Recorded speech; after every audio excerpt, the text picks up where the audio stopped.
Good morning students. तो आज मैं फिर आपके लिए जो जो क्लास 10th के बच्चे हैं उनके लिए जो एग्जाम में बार बार पूछा जाता है इस टाइप का क्वेश्चंस, तो आप कैसे बनाएंगे इसको चलिए हम लोग देखते हैं।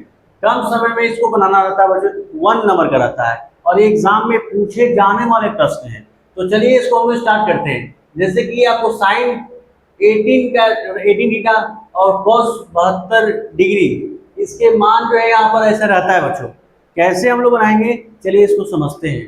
तो आप जानते हैं बच्चों कि अगर कोई ऐसा रहता है क्वेश्चन तो एक को हमको इक्वल करना होता है। जैसे कि इसका 18 डिग्री का वैल्यू नहीं होता है, जैसे कि साइन 30 हो गया, साइन 45 हो गया, साइन 60 हो गया, साइन 90, इस तरह का वैल्यूज नहीं है। ये 18 डिग्री का है तो आप इसी एक में से चेंज कर देंगे। जैसे कि आप इसको चेंज करना चाहते हैं, चलिए तो हम लोग सॉल्व करते हैं। ठीक है, तो लिखा हुआ मान लीजिए कि साइन 18 डिग्री को रहने देते हैं, इसको चेंज कर देते हैं। अगर 72 है, हमको 72 लिखना होता है, तो हम क्या लिख दें, कॉस 90 माइनस अगर 18 लिख देते हैं बच्चों, तो 90 में से अगर 18 गया तो 72 हो जाएगा।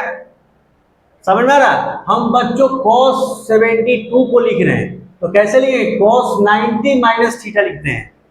तो 90 माइनस थीटा का मतलब 18 रख देंगे, तो 90 में से 18 गया तो 72 हो जाता बच्चों। ठीक है, तो अब जो है कि इसको माइनस करेंगे तो उतना होता है। अब जानते हैं बच्चों कि साइन 18 और ये cos 90 माइनस थीटा किसमें चेंज होता है, cos 90 minus theta sine 80 sine 90 minus theta cos जो है cos 90 माइनस थीटा किसमें, साइन में बदल जाता है। तो अगर cos साइन 18 अगर साइन 80 कट गया तो इसका आंसर क्या, एक बार में कट गया। जब यहाँ पर cos जो है, cos किसमें बदलता है, cos को अगर बदलते हैं तो 90 माइनस थीटा क्या होता है, साइन थीटा, और इससे से tan रहता है तो tan 90 minus theta cot theta. बात समझ रहे बच्चों? तो यहाँ पर हम लोग जो चेंज करते हैं ये इसके अनुसार चेंज करते हैं, समझ रहे हैं? तो आंसर क्या हो गया, 1। तो यहाँ पर हो गया आंसर 1 में हम लोग टिक कर देंगे। समझना जरूरी है, स्पीड हम लोग ला सकते हैं। ठीक है, डायरेक्ट जानते हैं इसको कॉस में जो है साइन में चेंज कर देंगे, कट जाएगा, आंसर 1 हो गया। ठीक है, चलिए तो अब इसमें देखते हैं। सभी 1 जो ऑब्जेक्टिव होता है बच्चों, हम लोग उस फॉर्मूला या भी कुछ याद रखेंगे। चलिए यहाँ लिखा हुआ 1 प्लस tan स्क्वायर थीटा, ये बच्चों किसके बराबर होता है, सेक के बराबर होता है। जैसे कि फॉर्मूला हम आपको बताते हैं, sec square theta minus tan square theta बराबर क्या होता है 1, ये उधर चला गया तो सेक स्क्वायर थीटा बराबर क्या होता है 1 प्लस tan थीटा हो जाएगा ना, 1 प्लस tan स्क्वायर थीटा। अब ये सेक इसके बराबर लिख सकते हैं ना, तो आप 1 प्लस tan को सेक स्क्वायर थीटा लिख सकते हैं। तो यहाँ हो जाएगा सेक स्क्वायर थीटा, अब भाई क्या हो जाएगा, कॉसेक स्क्वायर थीटा। इतना आप समझ रहे हैं? पहले इसको चेंज नहीं किए, इसको चेंज किए जो सेक स्क्वायर थीटा बराबर होता है। अब जो है बच्चों इसको हम लोग क्या करेंगे, इसको हम लोग चेंज कर देंगे।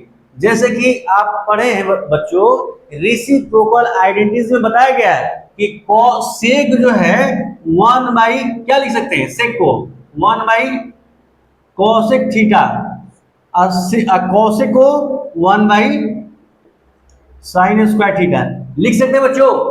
सेक को, सेक का जो रेसिप्रोकल होता है उल्टा क्या होता है 1 बाई कॉस, अब फिर यहाँ पर कॉसेक लिखा हुआ है तो कॉसेक का 1 बाई साइन होता है। इसका भी एक प्रॉपर वीडियो में बना के डाला हूं बच्चों, आप देख सकते हैं।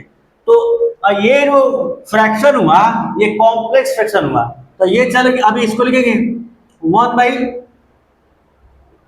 कॉस स्क्वायर थीटा, अगर इसको बोले तो साइन ऊपर चल जाएगा, अब बाई 1। तो अब क्या हो जाएगा बच्चों, अब बात करते हैं तो ये अब किस में हुआ, sine square theta, sine square theta हो गया कॉस स्क्वायर थीटा। अब साइन बाई कॉस किसका फॉर्मूला होता है, तो tan स्क्वायर थीटा। ये क्या हो गया बच्चों, जो हमारा आंसर हो गया। आंसर किसमें है, सी नंबर में है। तो सी का हम लोग क्या कर देंगे, गोला कर देंगे, टिक कर देंगे, जो भी है। ठीक है, अब जो है ये आप बना सकते हैं बच्चों, find the value of tan 30 degree. tan 30 degree कैसे निकालेंगे? तो आपको बताया गया है, कैसे मालूम चलेगा कि आप इसको निकालेंगे, कैसे याद नहीं किए हैं, या मान लीजिए कि याद नहीं है लेकिन उसका टेबल याद है, कैसे हम उसको लिखते हैं। तो 30 sin 30 और cos 30 का डिवाइड कर देंगे तो आंसर आता है।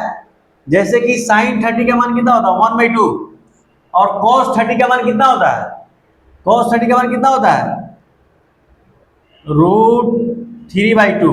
ये 2 ये कट गया तो 1/√3 कितना हो गया, ये आंसर हो गया। अगर याद नहीं है तो, अगर बच्चों याद रहता है tan 30 का मान कितना हो गया 1/√3, तो 1/√3 कितना है, ये सी नंबर में हो गया, ये हो गया आंसर। बच्चों ये याद करना पड़ता है sin 30 का मान कितना होता है तो 1/2। तो इसी तरह से हम लोग डायरेक्ट लिख सकते हैं 1/√3। तो अगर नहीं मालूम है तो आप जो रूल्स बताए हैं आपको कि नहीं याद है तो कैसे हम निकालेंगे, तो आप इससे निकाल सकते हैं। तो अगर बच्चों वीडियो अच्छा लगता है तो लाइक एंड सब्सक्राइब करना ना भूलें।